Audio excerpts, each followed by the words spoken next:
여러분 안녕하십니까? 포항 MBC 뉴스데스크입니다. 산불이 발생한 지 한 달이 지났지만 이재민을 위한 보상은 지지부진합니다. 특히 이번 산불로 농기계 17,000여 대가 불탔지만 보상받을 수 있는 농기계는 피해 규모의 절반에도 못 미치는데요. 보상 단가도 턱없이 낮게 책정돼 있습니다. 이도훈 기자가 전합니다. 마을 창고에서 안동 씨가 장기 임대해준 관리기를 꺼내 나옵니다. 며칠을 기다린 끝에야 받은 농기계입니다. 다른 농가가 쓸 수 있도록 몇 시간 안에 쓰고 다시 반납해야 합니다. 빨리 하고 기계를 갖다 놔야지 반납해야지. 그래야 다른 사람이 쓰니까. 전체 가구의 절반인 40가구가 산불 피해를 본 이 마을에 지원된 농기계는 관리기 4대, 분무기 2대, 파종기 2대뿐. 이마저도 안동 씨가 업체에 급하게 주문을 넣어 납품받은 겁니다. 고추를 심고 양파와 마늘에 물을 줘야 하는 이맘때에 여러 가구가 동시에 농기계를 돌려 쓰려니 복구 작업엔 속도가 안 납니다.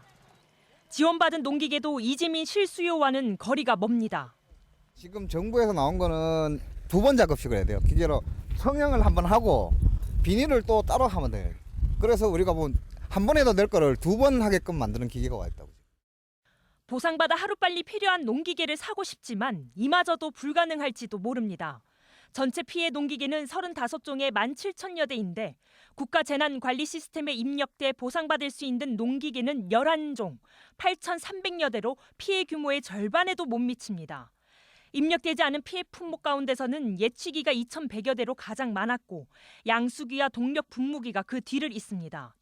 지자체들은 농림부 등 중앙정부의 농기계 지원 종목을 확대해 줄 것을 수차례 건의했지만 아직 뚜렷한 답변은 듣지 못한 상태입니다. 정부에 11종 이외에 추가로 지원해달라고 요청했기 때문에 그 대응 반영이 되면 추가 지원이 가능합니다. 지원되는 11종 농기계의 보상 단가도 터무니없이 낮습니다. 승용형 500리터 이상 1000리터 미만 SS기 기준으로 지원 단가는 1,400여만 원이지만 실제는 3천만 원이 넘습니다.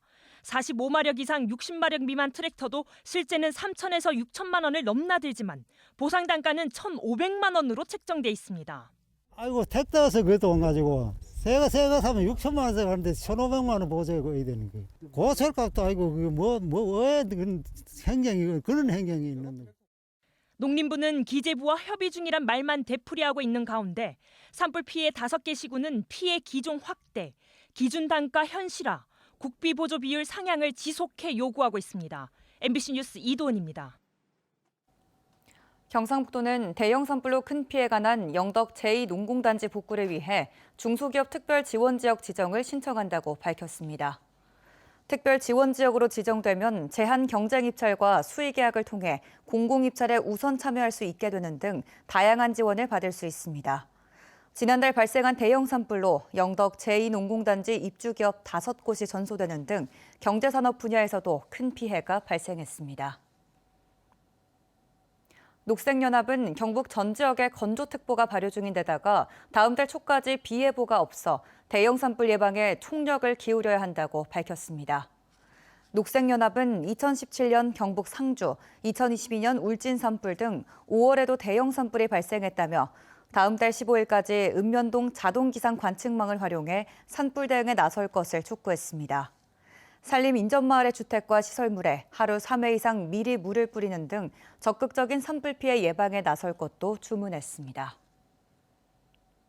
우리나라 사방사업의 과정을 기록한 각종 공문서와 법령, 사진 등 9천여 점이 유네스코 세계 기록유산으로 등재됐습니다.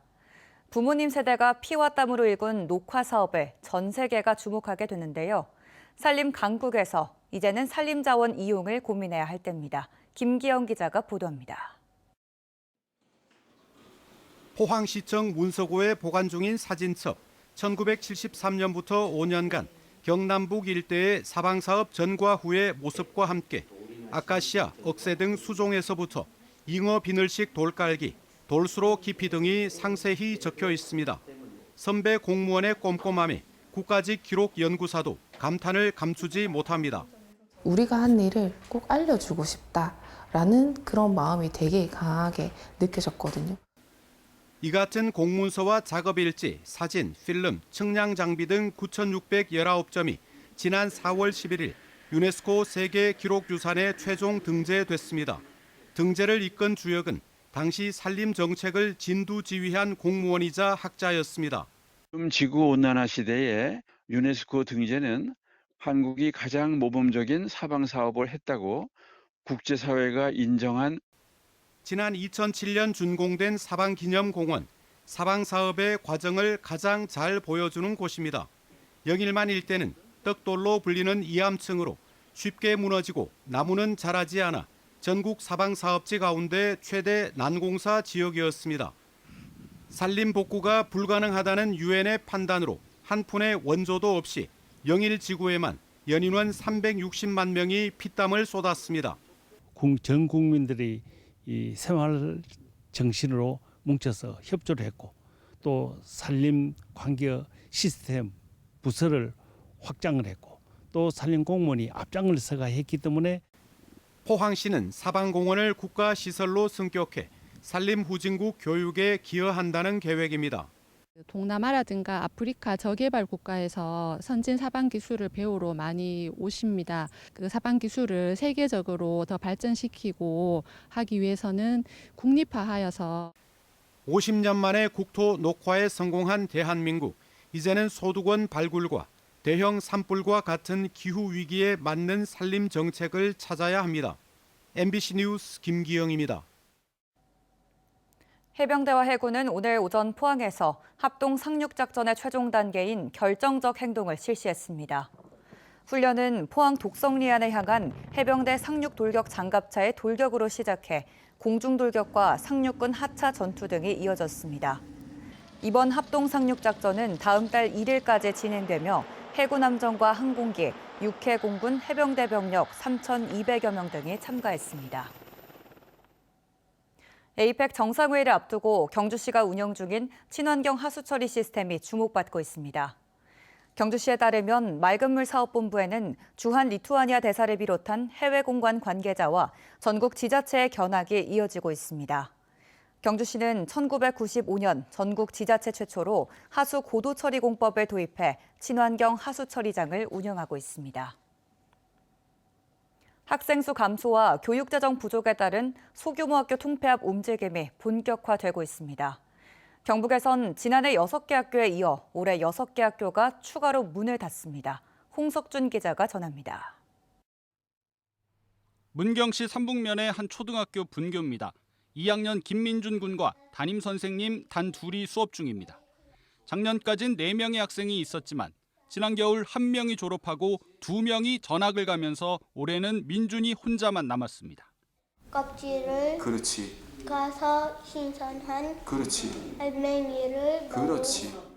오전 수업을 마친 민준이는 방과 후와 돌봄 등 오후 수업 과정은 스쿨버스로 15분 거리인 본교 프로그램에 참여합니다.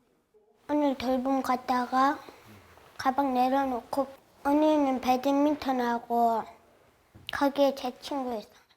결국 민준이 부모님과 학교 측이 민준이를 본교로 전학시키기로 하면서 이 분교는 9월 폐교가 확정됐습니다.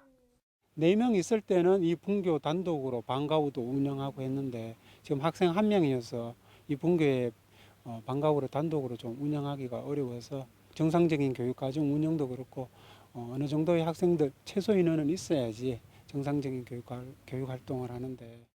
민준이가 옮겨가는 100년 역사의 삼북초등학교도 90년 이후 학교 5곳을 합쳤지만 현재 학생 수는 42명에 불과합니다. 이렇게 경북에서 작년과 올해 문을 닫은 학교는 6곳씩 모두 12곳. 매년 2~3곳뿐이던 폐교 수가 눈에 띄게 늘고 있습니다.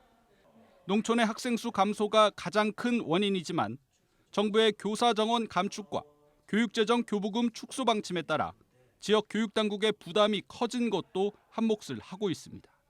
학급 수, 학생 수 이런 기준으로 해서 이제 책정이 되는데 지금같이 이제 소규모 학교가 계속 이제 존재를 하다 보면 기본적으로 투입이 돼야 될 예산들이 그러면 교육 재정이 이제 열악해질 수밖에 없는. 경북교육청은 통폐합 학교에 학생당 연간 300만 원의 교육비를 지원하는 등 한계에 다다른 재정 여건과 농촌 학생들의 학습권 보장 사이에서 묘안을 찾는 데 고심하고 있습니다. 다만 자유학구제 등 도심 근교의 소규모 학교 지원책은 계속 유지됩니다.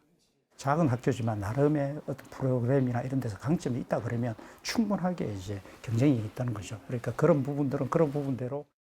경북교육청은 전교생이 15명 이하인 79개 학교 소재지 주민들과 학부모를 대상으로 통폐합 필요성을 설득하는 한편 전교생 5명 이하인 학교들은 내년 초 통폐합을 유도할 계획입니다. MBC 뉴스 홍석준입니다. 4월 28일 세계 산업재해 노동자의 날을 맞아 민주노총이 전국 동시다발 기자회견을 열고 모든 노동자가 안전하게 일할 권리를 보장하라고 촉구했습니다.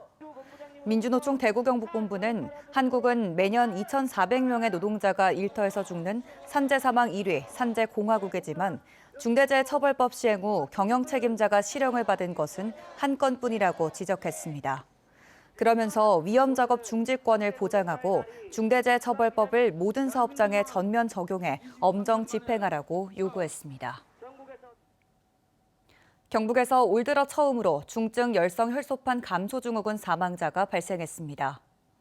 사망자는 76살 여성으로 4월 초 쑥을 캐러 다녀온 후 근육통과 식욕부진 증상으로 병원에 입원했다가 사망했습니다. 중증 열성 혈소판 증후군은 4월부터 11월까지 주로 발생하고 바이러스를 보유한 작은 소피 참진드기에게 물린 후 잠복기를 거쳐 고열과 구토 등의 증상을 보입니다. 어제 오후 1시 20분쯤 경주시 건천읍의 한 버섯 재배 농장 공터에서 불이 나 화물차와 굴착기가 피해를 봤습니다. 불은 화물차와 굴착기 등을 태워 소방서출산 4,400만 원의 재산 피해를 낸 뒤 30여 분 만에 꺼졌습니다. 소방당국은 정확한 화재 원인과 피해 규모를 조사하고 있습니다. 포항시는 다음 달 12일까지 포항시 남구 송도동과 북구 항구동을 잇는 대형 교량의 명칭을 공모합니다. 포항시는 동빈 큰다리, 동빈교 등 기존 명칭과의 혼돈을 방지하기 위해 새 이름을 공모하고 있으며 당선자에게는 최대 100만 원의 포항사랑 상품권을 지급합니다. 포항시 홈페이지 게시판에서 신청서를 내려받아 이메일 또는 우편으로 접수하시면 됩니다. 울릉군 청년단체 노마도레가 행정안전부가 주관한 2025년 청년 마을 만들기 공모 사업에 최종 선정됐습니다. 3년간 최대 6억 원을 지원받아 울릉군 북면 현포를 거점으로 농가 일손 돕기와 울릉탐험 프로그램, 예술학교 등 다양한 콘텐츠의 청년 마을을 조성할 계획입니다. 올해 청년마을 만들기 공모 사업은 전국 12개 지역에 최종 선정됐으며 경북에서는 울릉군이 유일합니다. 포항실러스가 어제 포항스틸야드에서 열린 하나은행 K리그1 2025 10라운드에서 FC서울의 1대 0으로 승리했습니다. 포항은 전반 6분 만에 역습 상황에서 오베르단이 수비수 1명을 제치고 서울 골망을 흔들었고 이 골은 결승골이 됐습니다. 서울은 문선민의 슛이 골대를 맞고 나왔고 루카스가 포항 골망을 흔들었지만 비디오 판독 결과 득점이 취소돼 무득점에 그쳤습니다. 홈에서 3경기 연속 승리한 포항은 승점 15점을 기록해 순위를 9위에서 6위로 끌어올렸습니다. 울진군청 사격실업팀 권은지 선수가 최근 아르헨티나에서 열린 월드컵 여자 10m 공기소총 본선에서 636.7점을 쏴 한국 신기록을 세웠습니다. 권은지 선수는 결선에서 중국의 왕즈페이 선수의 1점 뒤져 아쉽게 금메달은 놓쳤지만 한국 신기록을 기록하며 값진 은메달을 따냈습니다. 울진군은 올해 주민종합건강검진사업 대상자를 대폭 확대합니다. 올해 검진 대상은 지난해보다 2,000명가량 늘어난 4,530명으로 울진군 전체 인구의 10% 수준입니다.